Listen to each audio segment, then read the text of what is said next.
I'm glad that it worked out timing wise. That your book had just been out. That's pretty cool. It looks like you made one or two sales. That's nice. Yeah, thank you. Yeah, it worked out really well because I know we were trying to like find a schedule that was right, and I was Yeah. taking a trip in Florida, and and then it worked out that it just hit this way, and the timing, yeah. And like this is a live thing, but my audience, I used to do this show on Sundays, and I did it every Sunday like clockwork for like 2 years. And then because my work changed, my schedule changed, and I had to rearrange everything, I had to create this new version of the show on Tuesdays. And people don't really get that I'm not on Sundays anymore yet. And so the audience has kind of dwindled a little bit, but they catch me on the replay. So Yeah. I just know that if two people bought it in the chat during the live show, you're going to get a couple of sales on the replays as well. I think folks are going to respond to Lisa Cooper. It sounds like fun. That's awesome. Yeah. What? How are you feeling, man? Like having like I know that you've been putting out Vela stuff for a while, but does it feel any different having put out like an actual novel? Is it? I don't know. How you feeling? You probably know this feeling. I mean, first of all, like when I got out of writing Vela, and I went right from the Unlife of Lisa Cooper Vela series right into the Vampires of 1863 Vela series. So I went from March to August, and in August I was done with. I finished the Vampires of 1863. And then it was like I just needed to decompress because it had been like every week, and just not just producing content, but like promos and everything. My new episode's out. Since July of that previous year, and it was like this weight just came off my shoulders, and I was like, "Oh, free time." Yeah, nice. But no, you're right. A novel hits different. It's different. Yeah. It's like when you can hold something in your hand and go, "Oh," when I got those proofs, this feeling, right? Oh, yeah. You get proofs in the mail, you're just like, "What? This is a real book. Did I do this?" Like it's this crazy feeling, and you feel very and proud. You smell the pages, and you're like, I've smelled so many books throughout my life. This one's mine.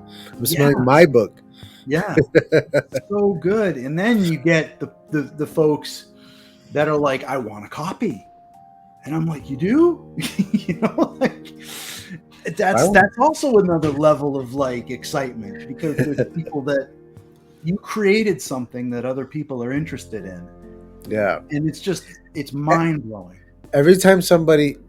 It does not surprise me when people, especially people I know, or even people who I just had a wonderful interaction with, they tell me, "Oh, I would love to buy a copy of your book." I'm a little surprised by it. I'm way more surprised when they tell me they actually read it.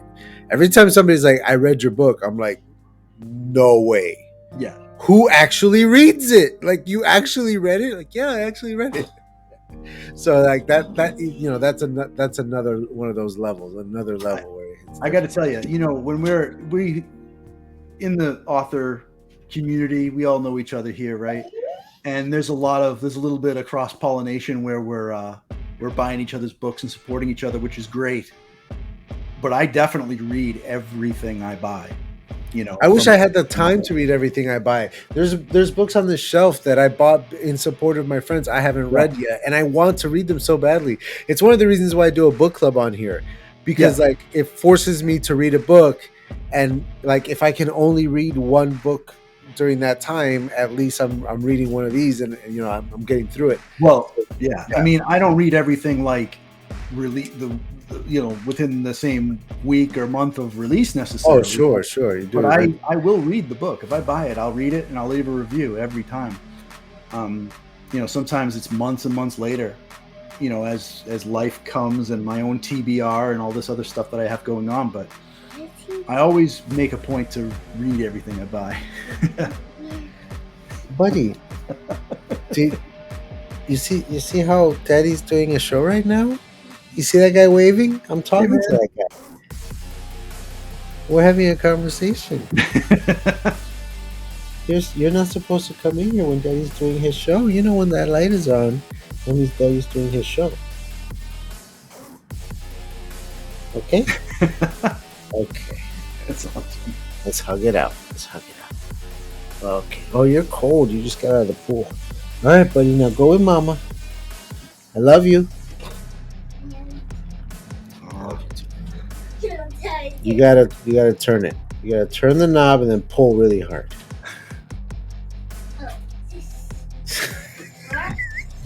There you go. You got it. Good job. Close the door, please. Bye. No, I want you to close the door. Bye. I'm sorry. You were saying. I missed that age. My son's 20 now. Just crazy, but I missed that age. Little tiny dude. When you said that, it made my back hurt. Why did it make my back hurt to hear that he was 20? Your back will hurt. It hurts already, man. Yeah. Yeah, I work at a hotel in a college town, and so I check in people all the time who are dropping their kids off at college, you know, or are there for graduation or something like that. And I'm just like, how are you not an absolute mess right now? How are you not a puddle of goo on the ground right now?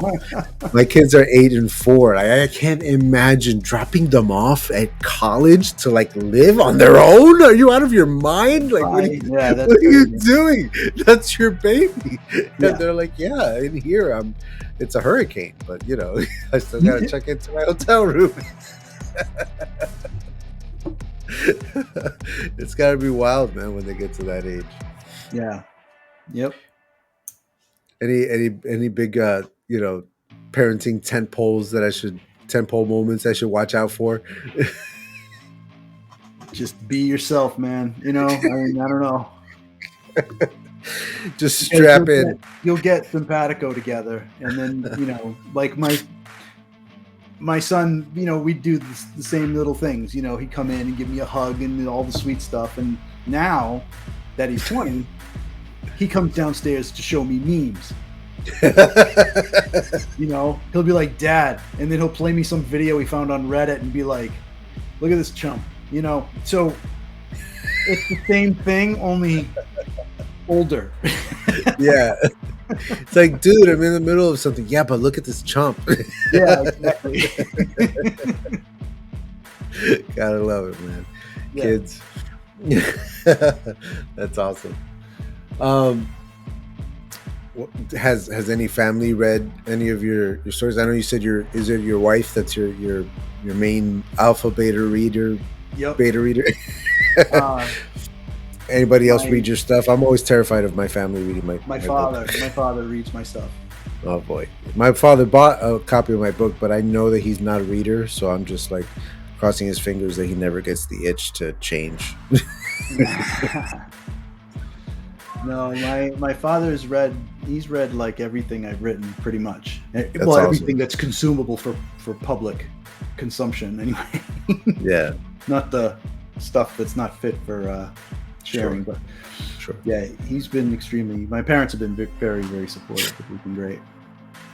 That's cool. That's cool. What's I don't know, man. What's next for you? Where do you see this, you know, going in the next decade or so? Like, are you hoping to go full time with author life? Is it always going to be day job, author job? It's going to have to be because, you know, I you know, for what to live, I need to pay the bills, and right now I'm not at that level. Unless something clicks and I take off in some crazy way that I can like pay my mortgage with this, I need a day job. So yeah.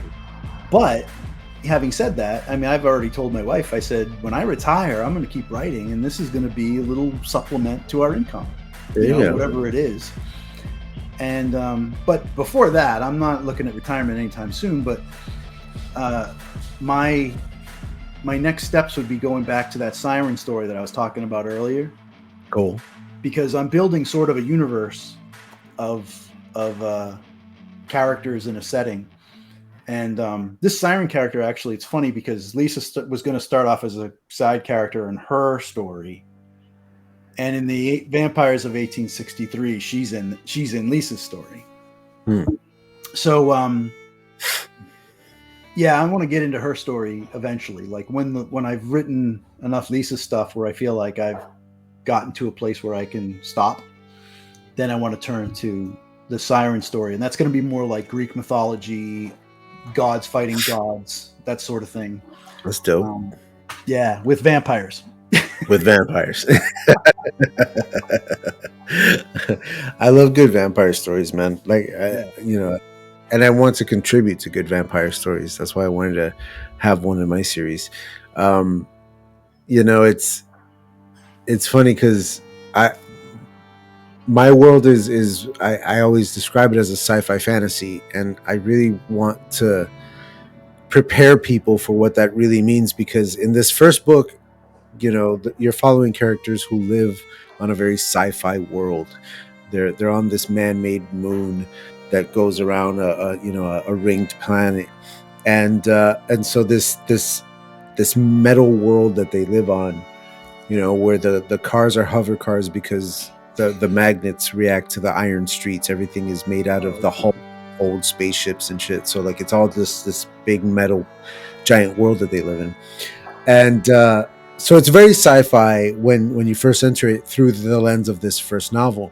But I also have a character in there that outright does magic and is very open about the fact, like, this is magic that I am doing, and it's meant to like introduce you to the fantasy part of the sci-fi fantasy world that I'm creating.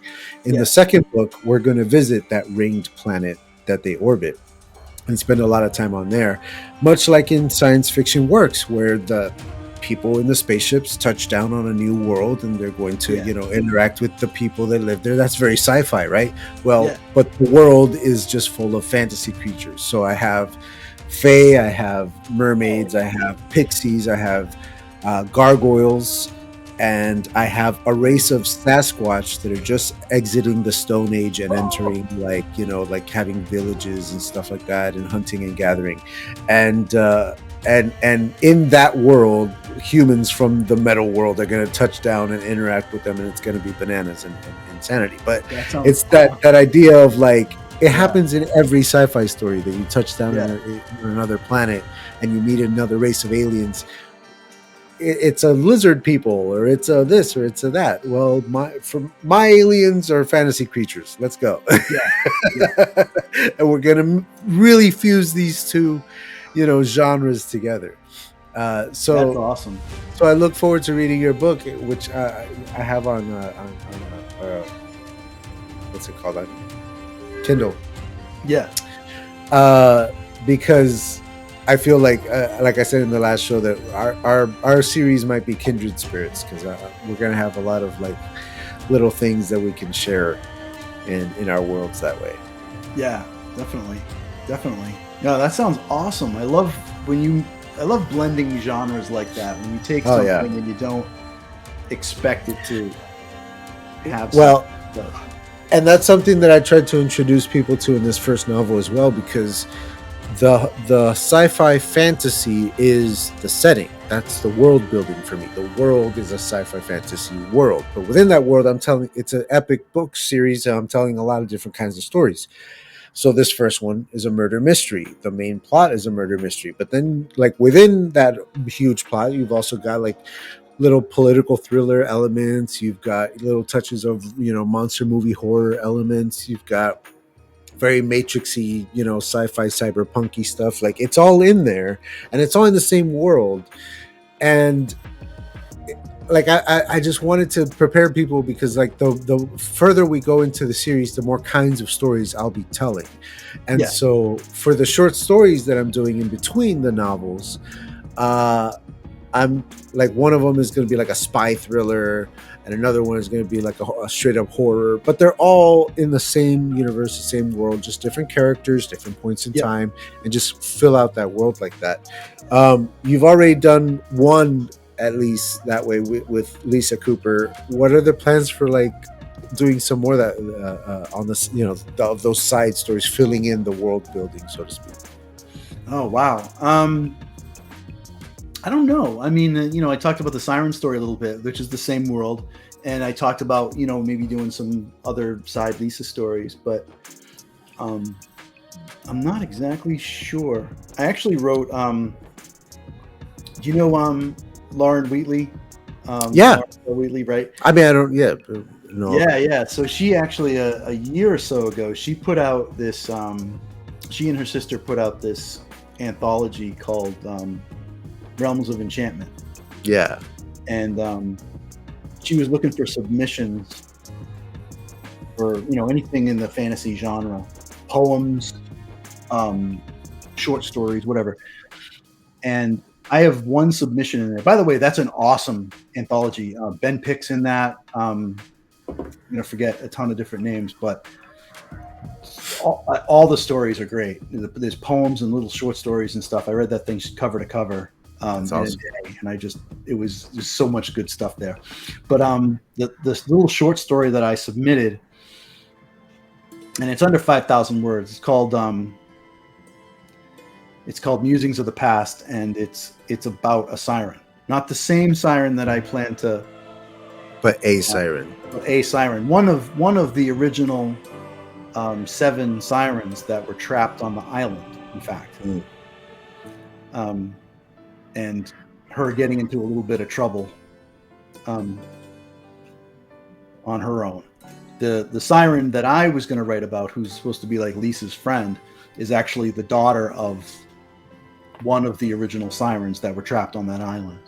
So it's all tied into like the history of it and everything. Like there's some nice little layers to the world building like that. Yeah, for sure. Like in my novel, the killer that the detective is hunting, he comes from a very particular lineage, and again in the side stories, in the short stories that I'll be publishing, one of them follows his father, like way back, and it again just filling in the history and the world building and ultimately wanting to create more questions than I am. Like I want to answer a lot of questions, but leave you with like 19 new ones. That's always that you can answer in other books or other side projects and stuff like that. Yeah, exactly. Just keep them coming. Like I would like to do a short story collection in between each novel. So, and in that way also sort of help people like bridge that gap, because in this first collection I'll have one set on the world that they're already are used to from the novel, and then one set on the planet, and then kind of ease them into it the same way. Yep. Let it unfold. It's gonna be fun. Yeah. No, that's if awesome. If I can pull it off every year, have a short story collection next year, have the next novel the year after, have a short story collection again. That's not bad. That's a good pace. Yeah. Yeah. Especially with a bigger book like this, you would expect it to take, the full 2 years. But if you have a nice little short story collection in between, keeps people interested, keeps people coming back. That was the other hard thing about Kindle Vella too, because some people put out multiple episodes a week. But I put out one episode a week, which is. But they must be like backlogging them for a long time, though. Like they're not recording those every week, right? Like they must like record a bunch, store up, and release them little by little. That's what I did, but typically you're only releasing one a week. I mean, even though I had a bunch written in the back, Yeah. But so imagine this now, and my wife said this too. She said Kindle Vella is a pain in the ass because imagine you're reading a novel, right, and you read a chapter, and then you put it on the shelf for a week, and you take it down, read a chapter the next week, put it on the shelf for a week. That's Kindle Vella. Yeah. And there's a lot of people that are just like, I don't want to consume stories like that. Give me the entire story. I want to read it in a night. I want to read it. Or ultimately at my own pace. Even if I only get through a couple chapters tonight, at least I don't have to wait a week for the next chapter. I can dive into it tomorrow whenever I want. So one of the hard parts that I had with Kindle Vella was reader retention. Yeah. So I'd grab people, and then a week goes by and They forget about you. Yeah, life takes over. You don't remember, Yeah. oh, wait, I have to go read the next 2,000 words. No, you've got grocery shopping to do. You have something else to read. You got your cousin's cookout, whatever it is. There's stuff that gets in the way. If I have you with a novel in your hand, then you can read as much as you care to in one sitting or more or whatever, but you don't have to stop unless you want to. Kindle Vella put me in a situation where I was forcing you to stop reading because I was only giving you so much at a time. Now, I could have put out more than one episode a week, sure, but then I didn't have the time to churn out that much content either. Yeah, so yeah. It's really a tough pace to keep up. Yeah. It's hard to keep those readers. It sounds like in order to make it worth it, you would have to like really grind for, like, it's just not worth the output. You know what I mean? Yeah. I definitely picked that up. Yeah. I don't like consuming stories that way either. When it comes to like TV shows and stuff, I still enjoy like watching a show when it's airing. So like waiting a week to the next one, it gives you time to sit with an episode and talk about it with your friends and stuff like that. That's different. But when it comes to a book, you want to be able to read it at your own pace, to like sit down whenever you want, or grabbing those little moments throughout the day where you just like have a few minutes and you want to bang out a quick chapter. Like, to not have that freedom, I can't give that up when it comes to books. So I never got into the whole Vella thing. At least with a television show, you're at least invested for like a half hour. Yeah. With 2,000 words, what's that, 10 minutes? Now, like how long does it take you to read 10 minutes? 2,000 Now, words? on the other hand, I can definitely understand this, kind of trend of rapid releasing books that a lot of authors are doing these days, where they're, just writing a whole bunch of books and then just whipping them out at you once every 2 months. There's a new book out, and you get the entire series in 1 year. That's kind of awesome to like get a whole series from beginning to end, but then it also limits what you can do as an author in response to an audience as well, because you already wrote everything and you already released everything, and what it is what it is. Whereas releasing books over a couple of years, you have time for people to give you feedback and for things to kind of like find their real pacing, and I started this thing out as a trilogy, and now I'm really like opening my mind up to the possibility of more beyond that. And I kind of already like came up with an idea of what to do for the next trilogy, and I don't know if I want to do it, but the possibility is there. The door is open, and this can just go on and on. You bring up a good point, because if you're cranking out books like once a couple of months, where's the balance of that? So you're sacrificing what to get how many books out in a certain amount of time? To me, you're sacrificing what? Your beta readers, your critique partners, your a few rounds of edits at least. Yeah. How much? That was one of the things with Kindle Vella, is I had maybe a month and a half between each episode, even because I had such a backlog. So I had a backlog which gave me about a month and a half to do edits and beta reads for every single episode to make it the best that it can be before it goes. If I had to do that with a novel, a month and a half,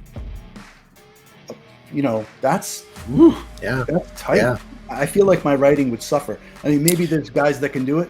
Well, granted, they're typically smaller novels as well. They're on the shorter side, and they're not necessarily novellas, but they're on the smaller side of novel word count. But still, and even if you like backlog them for long enough, where you can take the time to get them properly edited and everything, you're still putting so much time and money and effort into all of these books without having released any of them or knowing how they're going to do. And it's just like, I don't know, man. I when it comes to releasing a novel, I like doing it the old-fashioned way, I suppose. Once every couple of years, a nice big chunky novel comes out. I mean, my novel's a big boy. This thing's a fatty. There's a lot in there. That's hefty. He's a tall boy. So like if he was a little stockier, he'd be even thicker. But I mean, the type is not particularly large either. Like I tried to make it small. It's a big boy. Yeah, yeah. It's Lisa's not. She's a slender lass. She's 70,000 words, 72,000 words. That's not bad. Yeah, that's a nice Not little. Yeah, bad. that's not bad at all. It's it's a little thin. Yeah, it's a little bigger than a NaNoWriMo thing. It's nice. Yeah, yeah.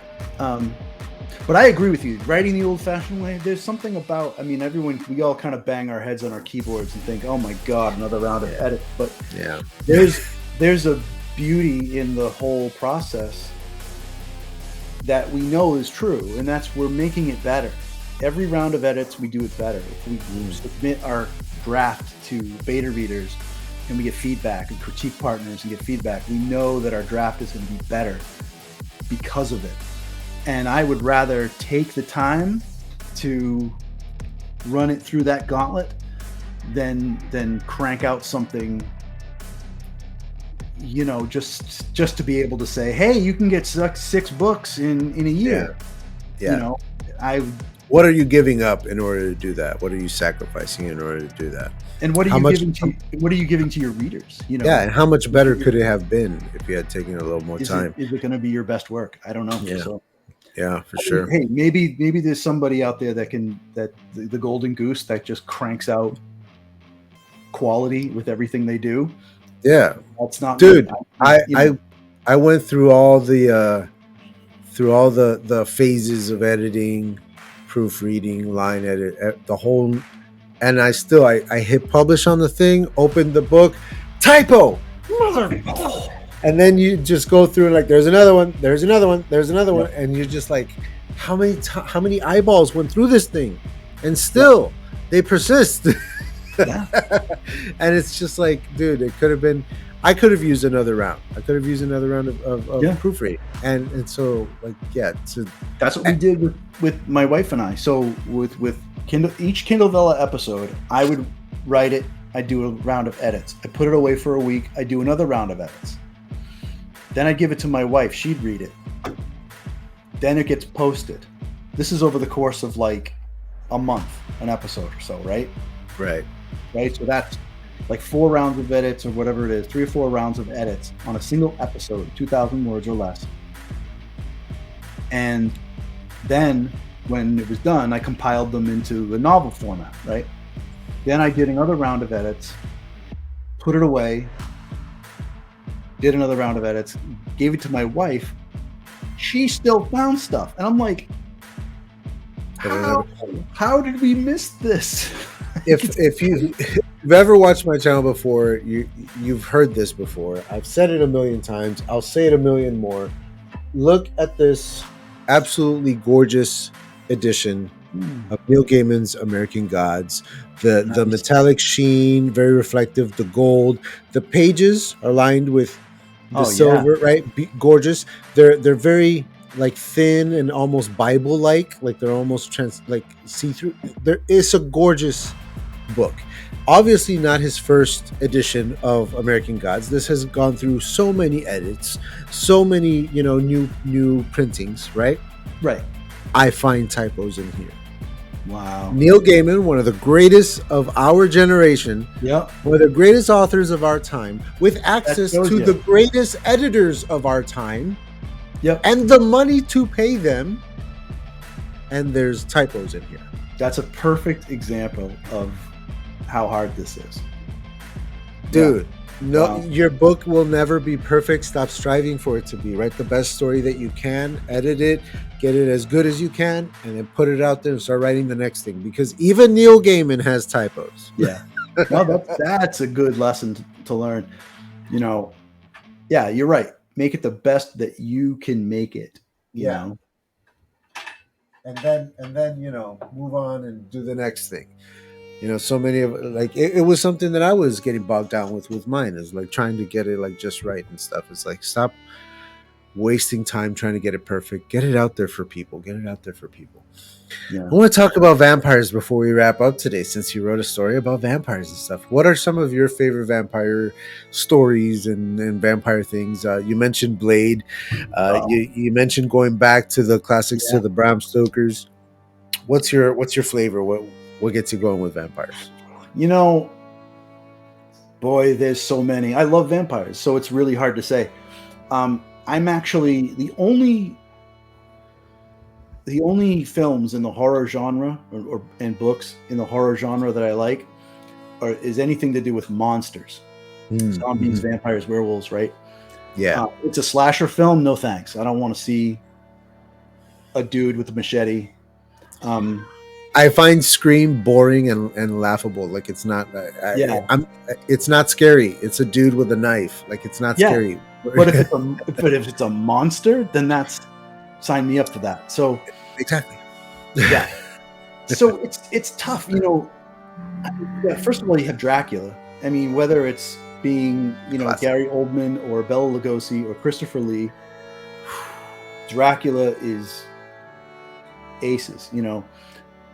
There's so many great. I mean, The Lost Boys was so classic.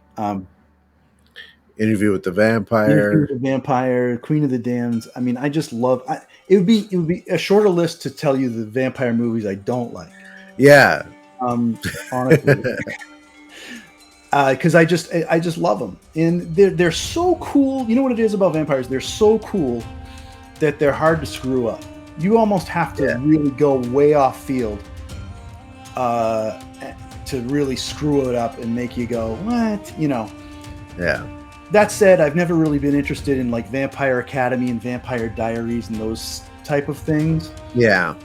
Those feel like they belong in the CW, and it's just not. It's like, you know, they never really did it for me. Sure. I just, you know what, Vampire I think deserves a little bit more recognition, and she's had some movies of her own. She's been in books. She's been in Castlevania, the video game. Okay. And she actually predates Dracula by 26 years. And her name is Carmilla.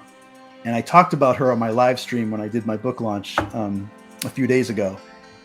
And she is the precursor to, the vampire written by an Irish author.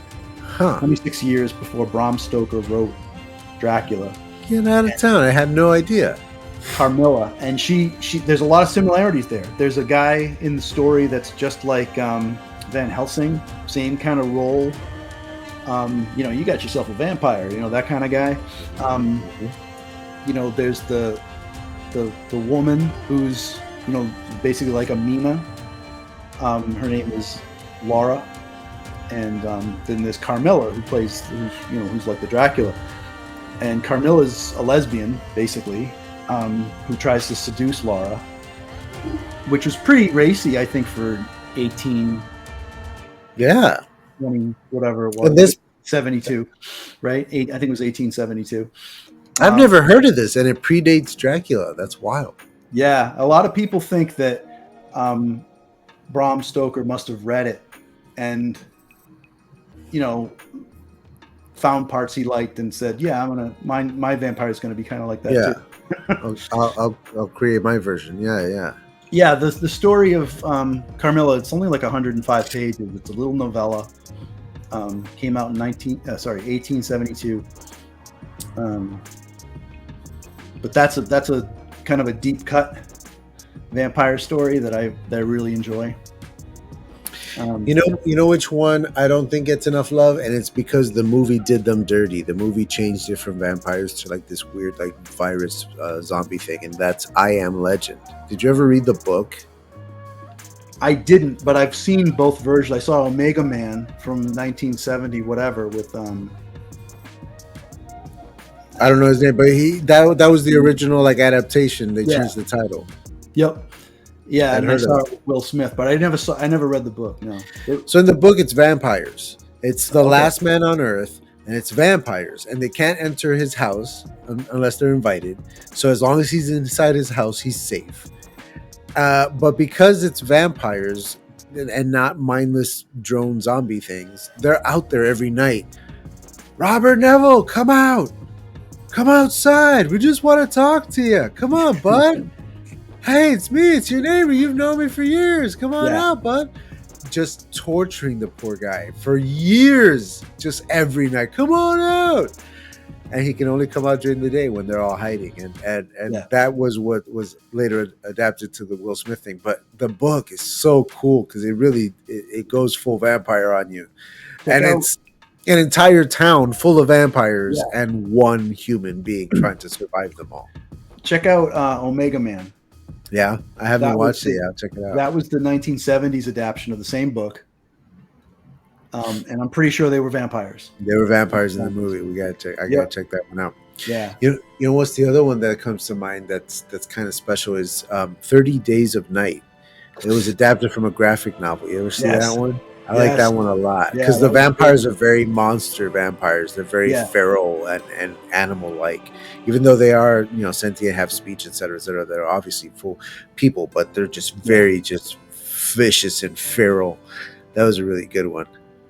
And I thought that was brilliant too. And I'm like, of course, there's parts of the world that are just shrouded in darkness for like months at a time. Yeah, like what a place to be, In some cases, they'll spend half a year in darkness and half a year. No, that movie was really good too. Yeah, that was a good one. It's bananas. What a concept to just pick one of these dark places on the planet and just fill it with vampires for a month. There'd be nothing left. It would be an entire town that just disappeared overnight as far as anyone's concerned. Yeah. There's this was discovered, I forget how many years ago it was, but there's this underground city in Turkey, and it's called Derinkuyu or something like that. Okay. But it's basically this underground city that sounds exactly what it is. It sounds like something out of Tolkien. And there's photos of it online. You can look it up. And I thought to myself, if I was a vampire, why would I be in a coffin in a basement somewhere? This was a full-on city with, stairs and levels and chambers and you name it, everything that you'd expect, all underground. And I just thought, what a great setting for a community of vampires. And they just live here, protected from the sun, and then they come out at night raiding all the nearby villages, and then they go back down. No one knows where they are. They're hidden inside a mountain, basically. I mean, that's just... You just reminded me of one. The Graveyard Book by Neil Gaiman. There's a secret hidden vampire in this book. Those who have read it know that there's, how, do you know what the Graveyard Book is? No. The Graveyard Book is, what if the Jungle Book took place in a graveyard instead of a jungle? What if the kid was raised by ghosts instead of by animals? And what if instead of learning to communicate with animals and be animal-like, what if he was learning how to tap into the dark magics that the ghosts are privy to? And so that's the spin on the book. That's why it's the Graveyard Book. The Bagheera character, right? So not the one who raised the child, but the one that sort of watches over him, mentor-like character, is the groundskeeper, right? The one who's there overnight, taking care of the graveyard. And he's this very, very tall, very, very pale, long-limbed, lanky kind of dude who only is there at night to take care of the kid. And whenever some, creepy dude comes up to the gates looking for the kid, he's the one that walks up to the gate and just looks them in the eyes and talks to them a little bit, and then they leave. That's awesome. And otherwise, it never says this character is a vampire. It never tells you, but you can infer it's there. You know what I mean? This is a great read. Highly recommend. Okay. I'm gonna jot that down. I'm gonna check that out. It's a good one. It's a good one. Yeah, I love Neil Gaiman. Who doesn't? He's incredible. He's the best. Mr. Celi, was there anything else you wanted to cover with us today before we call it a wraps? No, man, this was a blast. Again, thanks for having me on. This was a good time. I love my pleasure. It was great talking to you, man. This was really great. Tell people watching on the replay, since this is a different show, where they can find you. I'll have the links down below, but where they can find you, where they can buy your books, and anything else you have coming up that you might want to share. Awesome. Go for it. Oh, yeah. Yeah, so, well, first of all, jmchaley.com has links to all my stuff, my books and whatnot, and what's going on, news. If there's any news going on, it's there. You can find The Unlife of Lisa Cooper on Amazon. It's available on hardback, paperback, and ebook. You can also find The Unlife of Lisa Cooper in any bookstore if you care to, if you want to support local bookstores, which I encourage. It's got an ISBN number, so all you have to do is go in, order the book. Ingram Spark will print the book and mail it right to your home. And it's also available on ebook in other places besides Kindle. So if you want to get it on a Nook or some other e-reader, you can get it there too. That's pretty much it. Yeah, The Unlife of Lisa Cooper. The Unlife of Lisa Cooper is out now. It came out last Friday, so congratulations on your new book. And we all look forward to both reading it and the next one. I'm going to dive in as soon as I possibly can. I can't wait to find out what happens. And I hope to have you back on the channel and on the shows again soon, man. Let me know when you got another thing coming up, and we'll try to work it out sidewise again. Live life for the fight, yeah, I'm here to get it. I got drive, got sight, always have a vision. I don't lie at night, I be in my feelings. I'm a big fine, need time, and I'll soon be winning. I live life for the fight, yeah.